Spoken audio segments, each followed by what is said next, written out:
something astronomical, maybe 2. And then one more, we've got, let's just stop after this next one. Yep, Bea Berger Lenahan.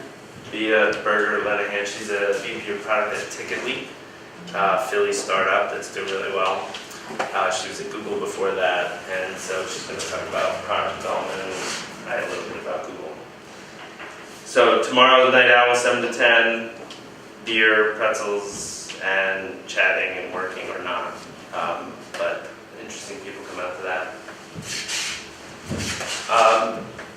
Co-working is doing really well. We'll probably have 2 spots left. And then the incubator, we're going to issue a press release on a product called Airshake that we're doing in collaboration with the former founder of Point.io. He just stepped down from that role. He's an advisor to the lab. His name is Andrew Schwab. It's an Android file browser that can access not only Google Drive and consumer storage, cloud storage, but also SharePoint and Salesforce and other enterprise-y cloud storage. This event is co-sponsored or brought to you by the Westchester University Cottrell Center for Entrepreneurship. Monica's not here, but she's been a big supporter of the lab in general, so shout out to them. And anything else, Ben, that you can think of? If you want to keep it to May, then we're good. Okay. Yeah. So I met Chris at Westchester Fence School, and we ended up talking and found each other to be, sufficiently weird for us to engage in a relationship. And our families became friends, and it turns out he's an amazing author, and I had been harassing him to come in and speak, do some kind of event. So eventually I nailed him down to this one. And generally our startup meetups are oriented towards technology, but we broke that mold by having Joel Roberts come in and talk about songwriting, and he did a little, he played 3 or 4 songs, which was amazing. The reason why I went and started getting away from pure technology is because at a fundamental level it's about creativity, and it's good to hear from people who are outside of your domain. So we had the songwriter, we had a social entrepreneur last week, wasteful recycler, and I invited Chris to not only talk about his book, share some of his book, but then use his PhD in English and cultural studies to talk about social media and storytelling, because fundamentally the marketing shop I run in here is rooted in that concept that the best marketing is storytelling. So I think I'd like to hit you up on that. So thanks, Chris, for coming. And we're live streaming to YouTube, and I'm going to move out of your way. Well, thanks, Chris. Had I known there'd be other event opportunities where beer and pretzels would be served, I might have selected a different evening event. No, this is great. I'm really happy to be here. I don't know that I didn't really evade your appeals. I am very grateful to be here, and I'm super excited that this has worked out. Yeah, I think the way this will go, I will read a story to you today. I've never read in the morning to a group of people. Usually these events are nighttime events, sometimes late afternoon. I'm not sure how the story is going to go in the morning. The story is a little irreverent. I chose it more because of its time allowance. It's not a terribly long story, but it's not necessarily super short either. So, we'll just see how it goes. I would say the book, I guess by way of a little introduction, came out in January. It is a collection of short stories. The stories were not necessarily written with a book in mind initially. I think that's important to mention. Maybe that'll be drawn out later in our discussion. But I would say that I have students who will ask me, I think I guess what I would say is this. I've been teaching creative writing for about 12 years, and I had not had a book all of those years. So I seldom had students asking me questions about my work, except where is it? And I would be able to say periodically it was in this literary journal, or it was in this magazine or something periodically, and I throw them that direction. And they never actually had a touchstone by which to track the work. And now that they can, I've had some interesting responses, mostly along the lines of, so how much of this is real, and how much of this is your real life? And I think as I read to you today, maybe you can see why that might be a somewhat uncomfortable question, or not. But at any rate, I will read this story. It's titled In Lapland, and that's all I'll say for you. Just to give you a sense of time, it's probably about 10 or 15 minutes long, so so relax, I guess, is what I would say. And it has an unusual evolution, so it doesn't necessarily build into some sort of climactic event of any kind. On Thursday, my wife returns from work and says she needs some color in the house. Can't live in this cell hole another minute. What have we done to bring ourselves to this way of living at our age? We aren't 25-year-old twits, not anymore. Country Rill is the green she shows me in a magazine. Look at that, she says, thrusting the glossy in my face, and tell me it wouldn't change everything. I cannot tell her this. It is time to do something, truly. We are in agreement. It is time. We have waited a long time, and at our age, we can no longer afford to wait to do anything. Everything must be done last month when there was time. On Saturday, we compare Country Rill prices at 4 stores. None of the Country Rills green the way Country Rill greened in the magazine. A woman at one of these places is juggling the questions of 5 other customer couples, each team looking plaintive and positioning themselves for sustained explanation of paint application. The woman fielding these questions has no time for this. She is a rough sort of woman, a person made hard by excessive painting, I think, and not the person to articulate the ways of reducing such hardness. She is saying to another couple, look, paint isn't permanent. It can always be fixed. You just go and you just do it, and you can do it again. And when she turns a few minutes of her time to us, she studies her store's litmus-looking paint sample against my wife's picture in the magazine. Same thing, she says. No, my wife says, it's not at all the same. The woman brings the paint litmus and the magazine up closer to her face, and she lifts the glasses off of her nose, props them on her forehead, and seems almost to smell the Country Rill. She is very serious. No, she finally says, they are not the same thing, but they're as close as they can be. You have 1,000 paints, my wife says. Can't you mix a blend of it? Can't you mix a blend to get it to look like this? The woman looks up, and she hands the magazine back to us, and she studies my wife's face. Yeah, she says, but it still won't be what you want. And there is silence. My wife is looking at me.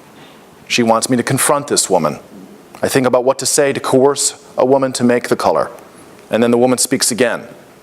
Look, if I mix this paint for you to try to get you this color, you won't like it.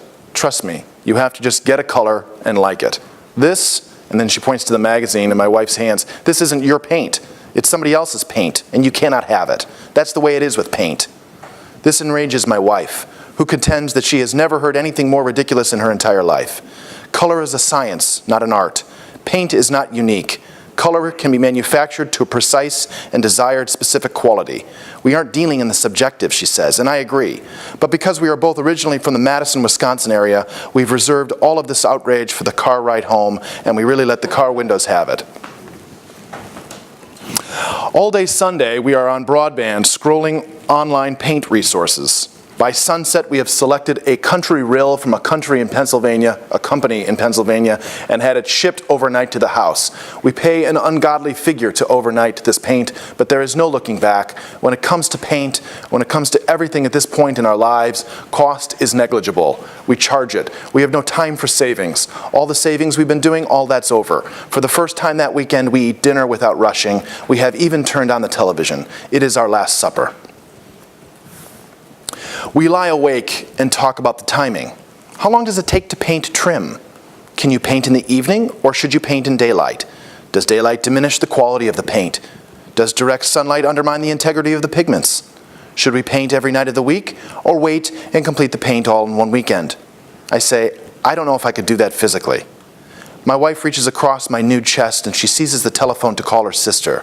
I can hear her sister's answers to the questions. You're freaking out. You're freaking out about nothing. Do whatever you want.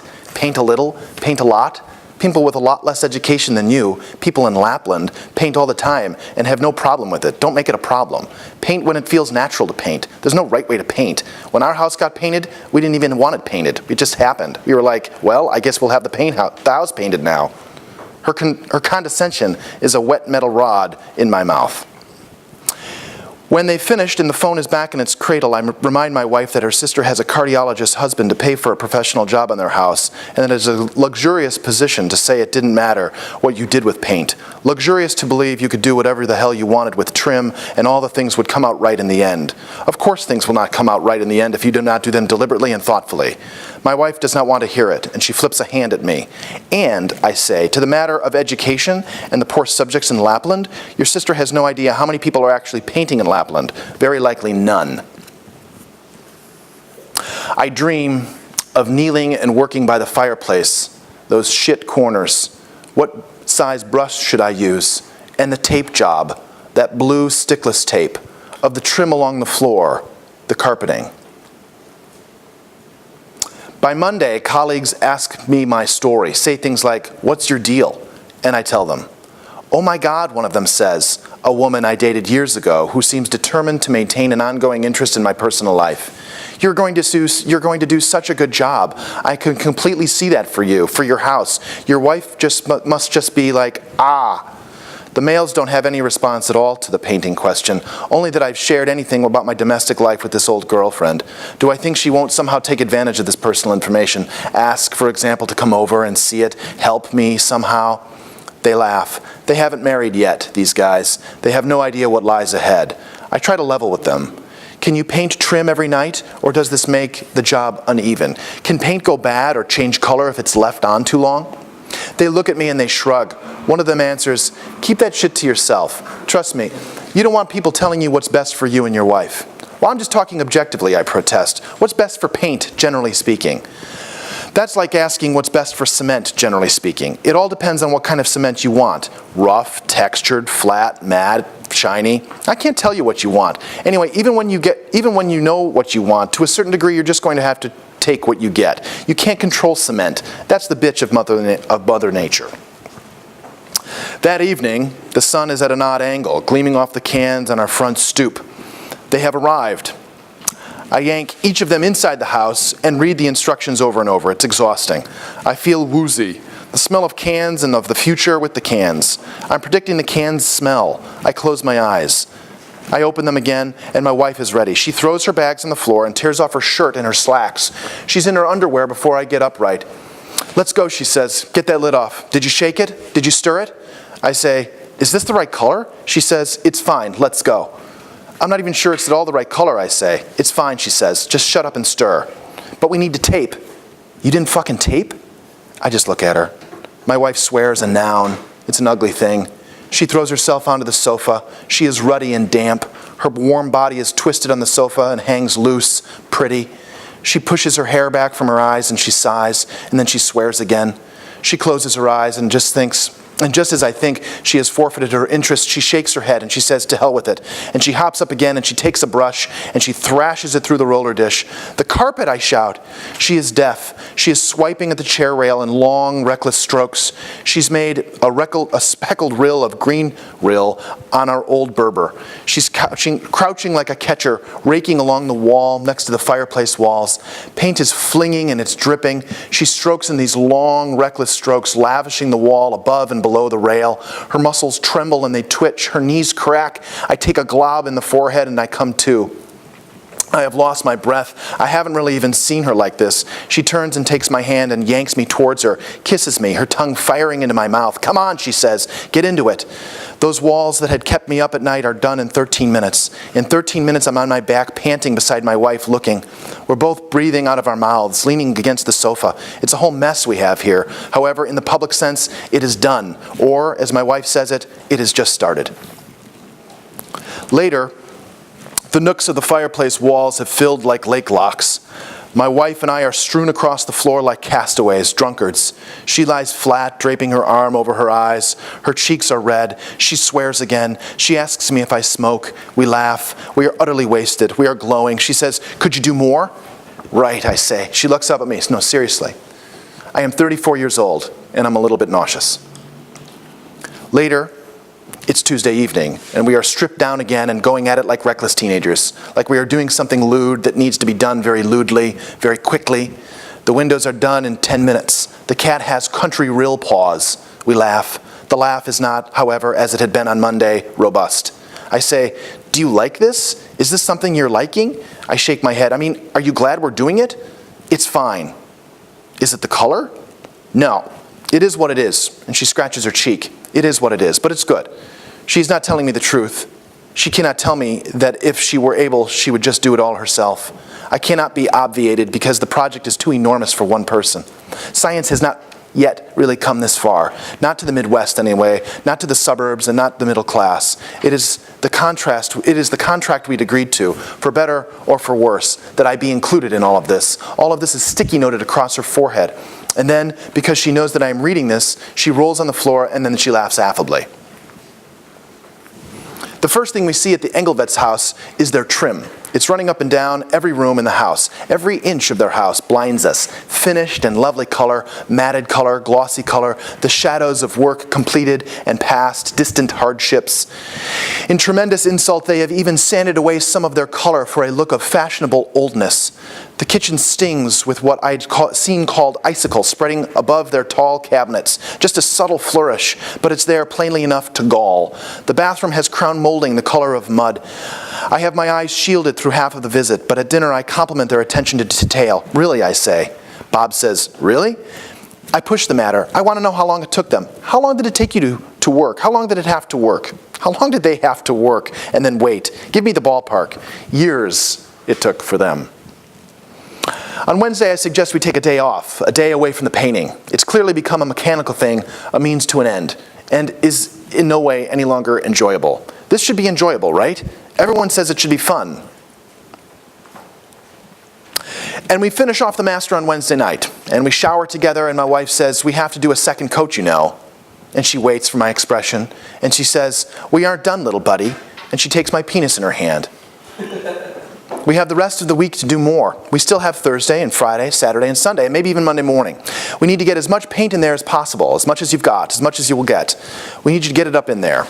And she calls me a little buddy, and she tells my penis not to pretend he didn't know all of this when we started painting, because nobody likes a forgetful little buddy. Thursday, we paint. Friday, the brush is frayed and starchy, limpid, and stiff at the same time, caked in a sort of translucent lacquer, and generally incapable of offering a stroke of country real that does not somehow ruin a previous stroke. My whole rhythm is off. I'm doing harm. My wife just winces and says things like, "Oh, God." I have covered the kitchen walls 3 times over. My arms ache and my hands are blistering badly. I picture my shoulders as the inside of a rotting boat on a destitute beach. I drink water like a dog. I have taken to eating M&Ms again. I'm taking down the big bags from mega stores that require paid memberships.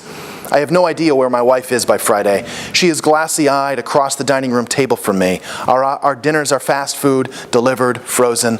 And when we drag ourselves to the dining room, we no longer pray, no longer regard one another, we no longer speak. Anything that does come out of our mouths has to do with painting, and it's all bad news. And we bite it off at the instant it materializes, without our consent or our wishes, so that neither of us has to hear that which is bothering our heads in silence. And I say on Saturday night, "Well?" And she shrugs. Who am I kidding? The house and its paint will always be hers. It will always reflect most on her. No one's damning me for anything in this labor. And so I apply myself.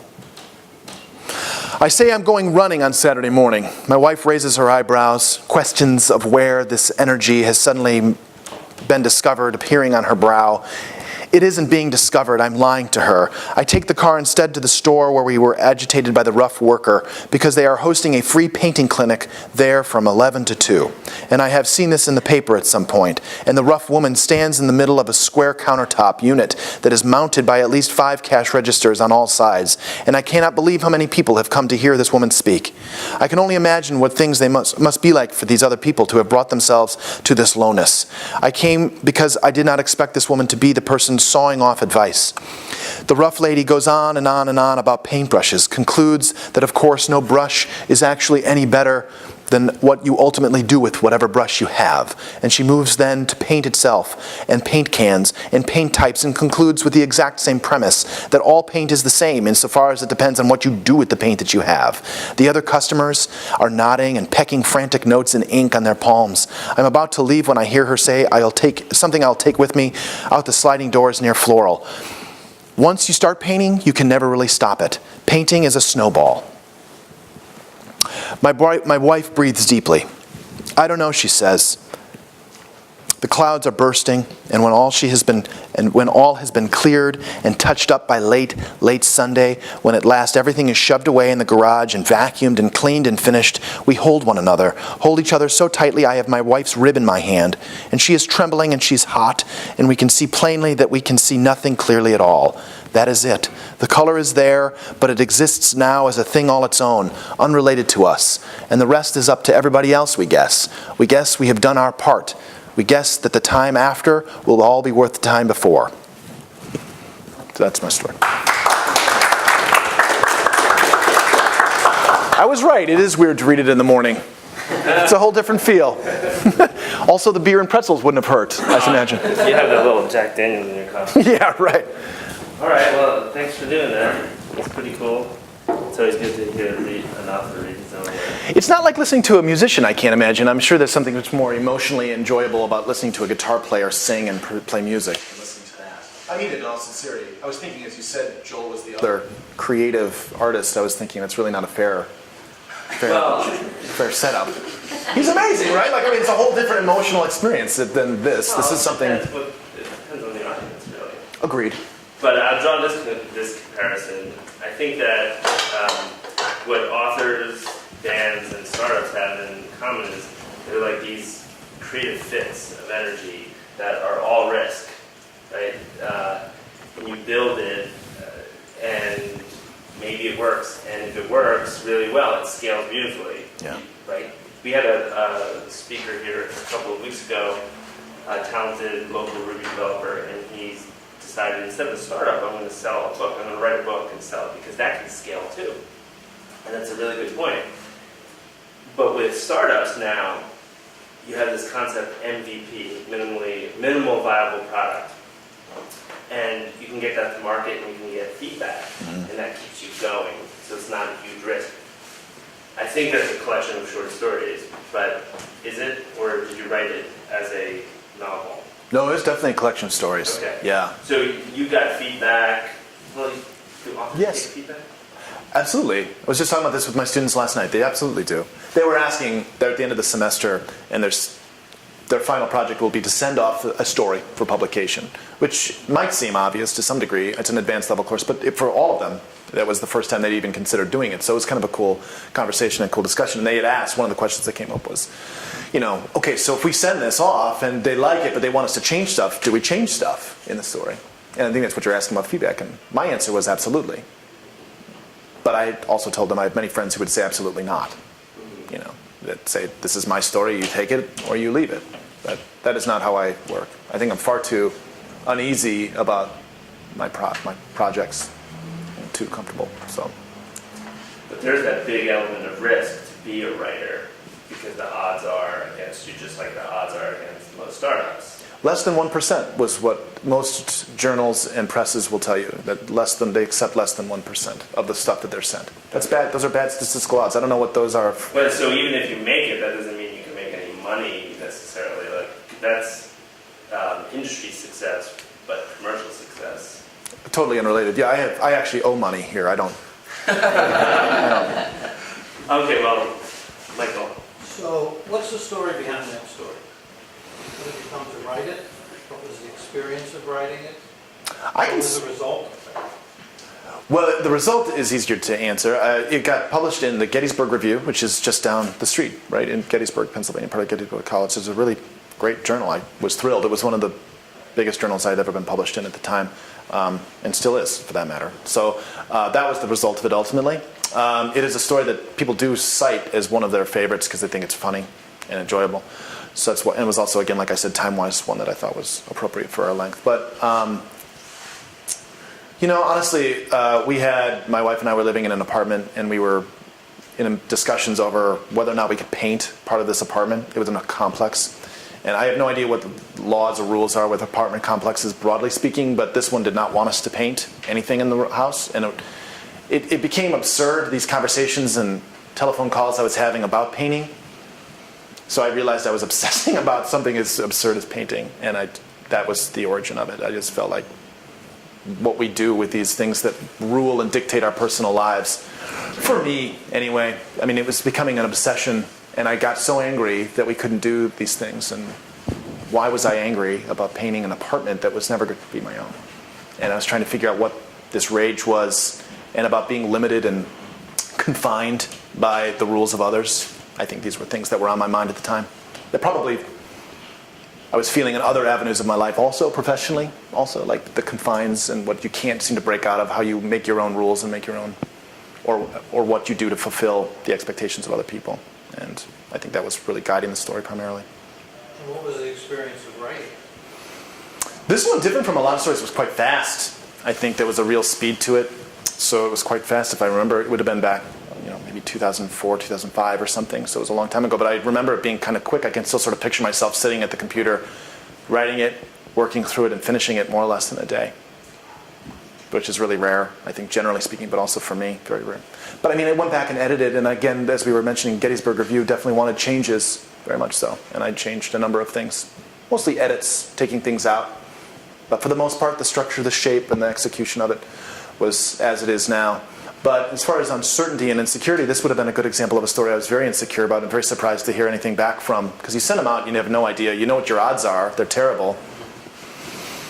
Terrible odds generally. And I didn't know because it doesn't have a climactic rise. One doesn't necessarily read it and feel like swept away in the dream. At least, I mean, I can't speak for what your experience of it was. But when reading it, I sometimes feel this sort of lurching unease about it, which I like as a thinking person. But as far as a reading experience, it's a lot of starts and fits, and it's not the most enjoyable storyline to follow and get swept. The landscape isn't entirely clear. There's not a setting, so it isn't always the best one to read aloud. And I was unsure, and it wasn't maybe the best one to read. So it's kind of a risky story choice, I thought.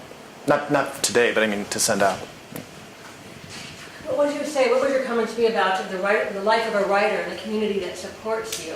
And here we are in the lab in which we have people who are working together, co-authoring, working in a very supportive community. A writer's life can be a bit lonely. Mm-hmm. The great accomplishments can be a small reading in which you actually don't make any money but have a great deal of professional joy in writing something that even perhaps a small group might like. The aspirations of a lab in a community like this might be a bit different. Launching a product, some kind of national accolades, or a think tank in which. So what is your sense? And neither is, in my views, neither is better or worse. There's a great deal of dignity and respect accorded to each. Yeah. When I left my last workshop, because what you're describing as far as the community and a lab experience, which is very similar to a workshop experience, I think. I can't speak to the specifics of what happens in your lab, but it might be a good opportunity for you to do so. But in a creative writing workshop, which you probably know since you have some background in that, right? Like, everyone shows up having read a story or a poem or something, and they are ready to discuss its merits and its detriments of what it means, what it might signify, how it might signify more, how it might be better, more compelling, more interesting, what it means in the world, how it sits along other texts of its type. And it's an exciting intellectual experience. And when I left my last one, it was a little bit like falling off of, it was probably nothing like falling off a cliff at all, but it was just the end. It was the end of a community. I mean, everyone has good intentions. We'll stay in touch. Sorry about that. That was me hammering your audio system there. Everyone has good intentions. We'll stay in touch. We'll do the workshop beyond the classroom, but that didn't really, at least in my instance, carry through. So a lot of the writing experience has become private and quiet, and you begin to develop relationships by sending your work out, trying it. I think it has to be similar to this in terms of startups. It has to be, where you don't know. I think you do a lot of the work alone, privately maybe. I don't know. Maybe you have a friend. I have my wife, who I share the work with a little, and then it's largely alone for me anyway. Well, in my experience and the experiences here, it's almost the opposite. It's like constant talking about it. Mm-hmm. That helps you understand it. Yes. So, right. This is, helps you better understand what you yourself were sort of after maybe, or perhaps how you can more... But those people in the workshop, they're not the ultimate audience. So that's the different thing about startups. We're obsessed with getting it to people who are going to use it immediately. But you have no idea who's going to eventually like it. No, it's true, but it is. I think the culture is changing a little bit in letters insofar as you do start getting, many of the peers in your workshops are going to be the people who are editing the journals that you will ultimately be submitting to. And they're the ones with the pulse of their hand or their ear to the ground of the readership. Yes. Yeah. I mean, not necessarily if... It would depend, but I think the culture, you're finding more and more of these sort of enormous literary journals for desiring publishing authors who are now being run by, MFA students or students in universities. Even if you look at the New Yorker, the editor of the New Yorker, whose name I'm forgetting now, but of the New York poetry section is a poet. It's an active publishing poet. It's not a editor by trade. It's not a a scholar or something. It's certainly not a casual public reader. It's very much in the community itself. So it's similar, I think, in that way. Maybe more so than you're saying. Yeah, John Fisher with Brandywine Photonics. How would you say that social media, where everyone's a little bit of a writer, how has that influenced writing in general? This is a really big question, I think.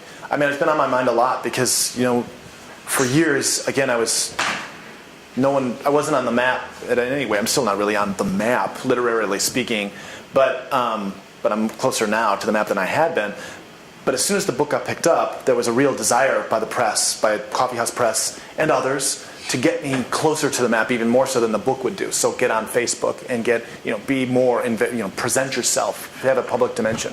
This is kind of where Chris actually came in and Walnut Street Labs. They helped me cultivate a website, which I hadn't had before. These things were really important to the press. They were really important that you were making connections because people were talking, as you're saying. People were publishing their own work, but people were presenting their own work on Facebook or on Twitter and presenting their work in social media all the time and talking about their work and promoting it and making relationships and networking, and I was not in any way part of that at all. And it was clear that I needed to be.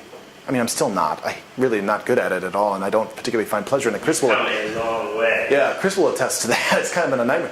For him. It's been kind of fun for me, but it's... I push off on Henry. Yeah, it's true, and Henry as well. But I'm not really answering your question, but I think it's an enormous player in the game now, I would say. I'm seeing...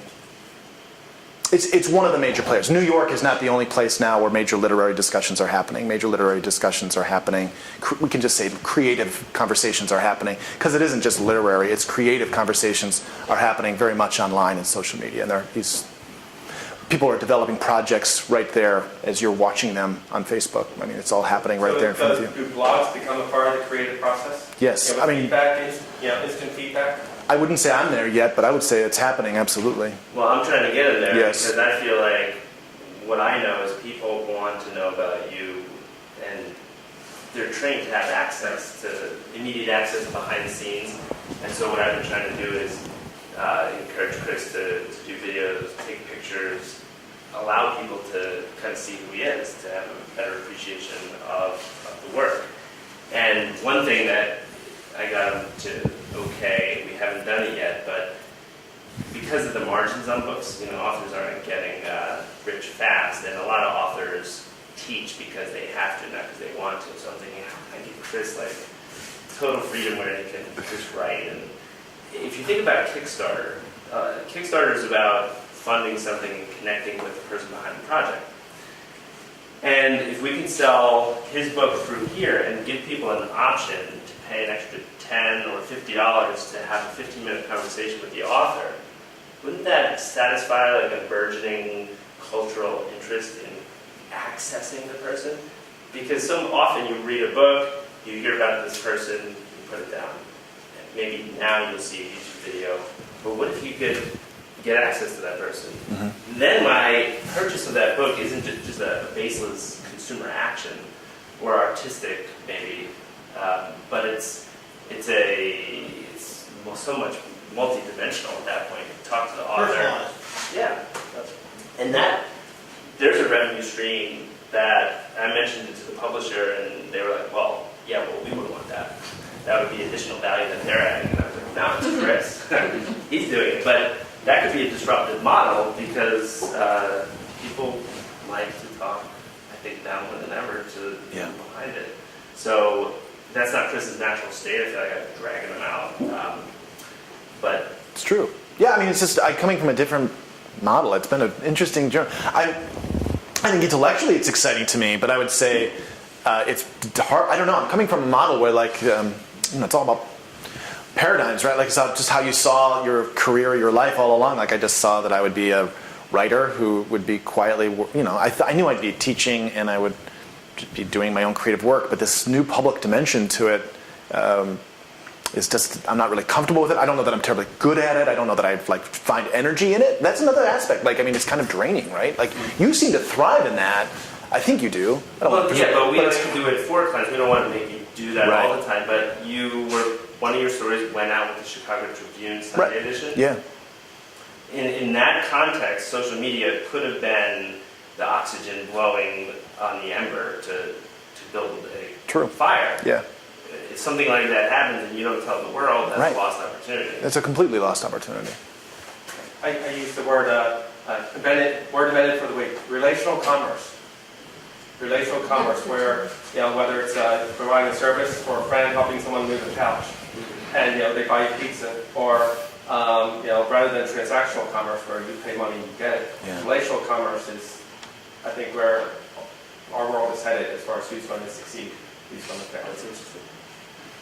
Well, that might suggest that a different type of personality might be attracted to writing and publishing if the medium is much different as well. Just like today, for example, a sports personality is much different than a sports personality 100 years ago or something like that. Or maybe everything was focused on their playing ability, but now it's also their ability to project themselves, market themselves, communicate to people, even be a business person. Yeah. Effective business person. Yeah. So maybe the writer of the future is this business person that is interacting and creating this whole community and buzz about their being a writer as much as it is about their being a writer. Yeah. Yeah. Where does that leave?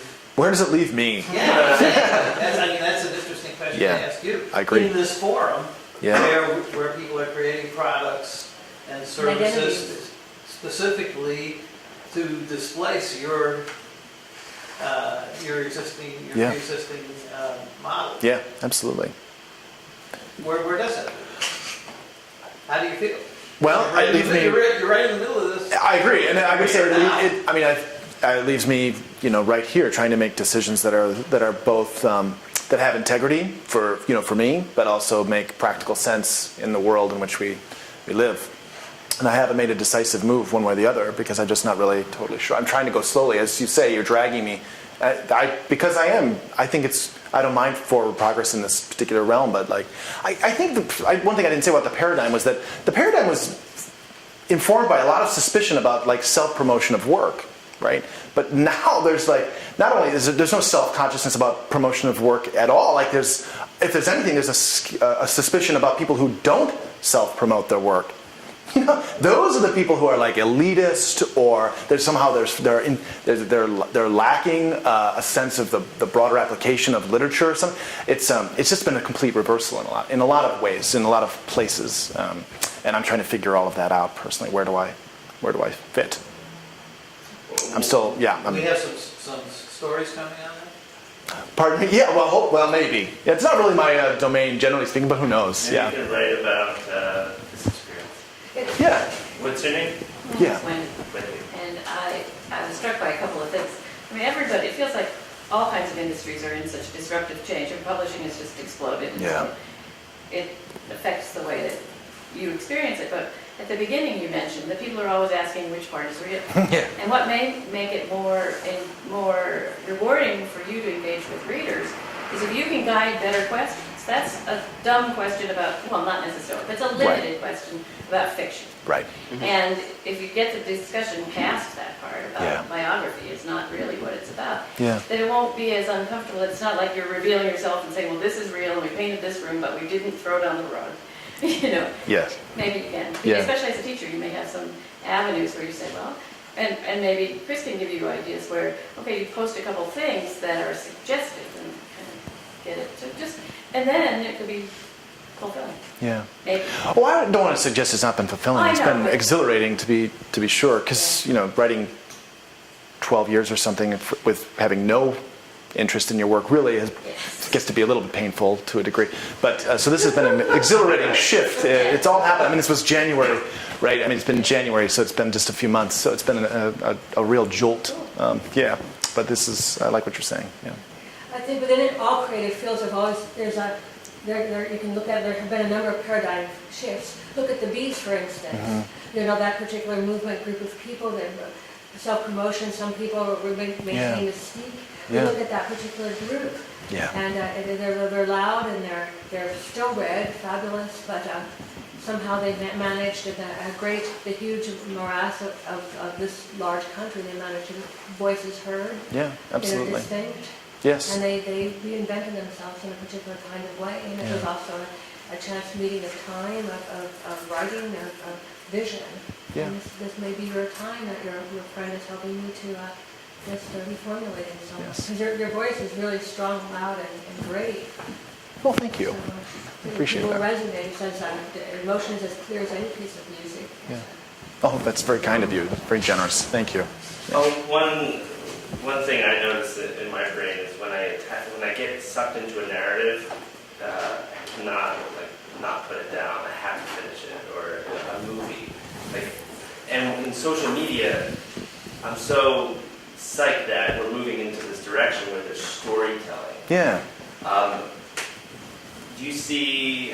What's your comment on where culture is going in marketing and storytelling? Is it a perversion, or is it good, or what do you see in your students? Well, those are all kind of separate threads. I would say I don't really want to even comment on the commercial dimension of narrative. I don't feel like I'm qualified. And obviously I'd be skeptical.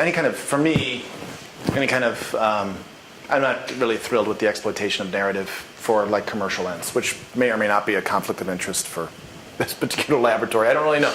I just would say I don't really want to. I don't know. I mean, but I would say but I'm excited about the creative energy in new narrative modes. I mean, you were the one who turned me on to YouTube and its potential, which probably sounds ridiculous because YouTube's been around for a long time.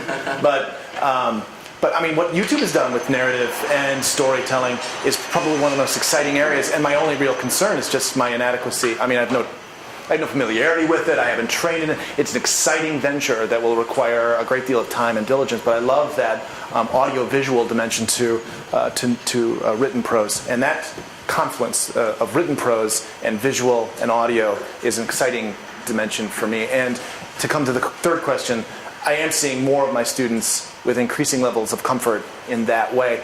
But it's interesting that in terms of paradigm shifts, and you think of the younger generation or whatever, they're not totally at ease with it either. They still see the written text as it, and something else as some sort of creative enterprise that would be kitschy or, yeah, exactly. And but I try to urge, within my realm of expertise, which doesn't include this, without overstepping my area of expertise, that this is really a new, exciting movement for the 21st century short story or the 21st century novel.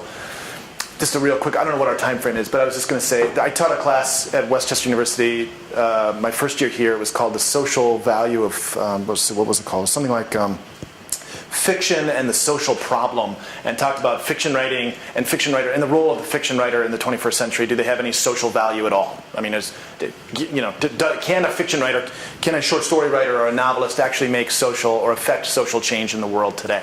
And the consensus of the room was absolutely they cannot. They were utterly useless, and so we said that was rather hopeless, and that we must think of this through. What could they do to be more relevant, to be more dynamically engaged with the world? And we came to this sort of audio-visual aspect, and so for their final projects, they were doing projects that included text, that had video, that had song, that brought in more intertextuality, which has been around in postmodernism for a long time now, but it's something that I think students are slowly coming around to getting excited about and seeing if the short story doesn't evolve, if literature doesn't evolve and change, then it will have no social value or merit. And I guess likewise myself, right? Like if I don't shift and change to a degree also, then I would be irrelevant also, potentially, yeah. Just to piggyback on it. Yeah. I'm not Hi. I grew up around small business, and as times change, your marketing changes, the way you approach your product changes, and the way that your consumer interacts with the product. And that, obviously, this is a work of art, in that manner, it is a product. Yeah. How do you feel that your relationship with developing your product changed? Because does it feel like you have more to do? Does it feel like more of a task or a chore than you enjoy it to be? Or do you have to go into a different mindset to write that now when I'm approaching writing this, this book, I have to think about, well, am I going to think about the marketing while I'm writing the book? Am I going to think about it after?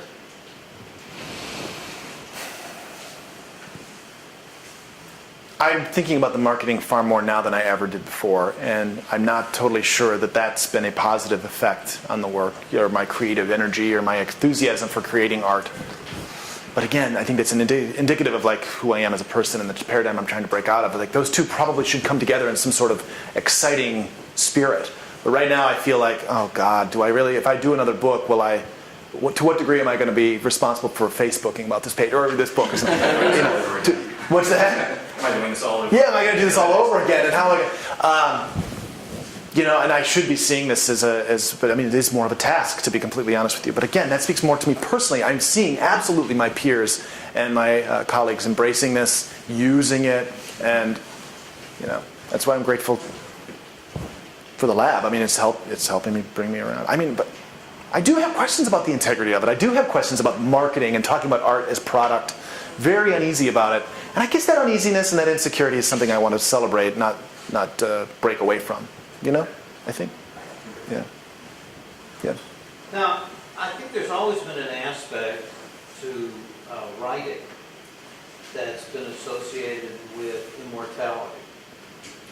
The idea that if you write something, and especially if you're successful and get it published, that it creates a kind of immortality.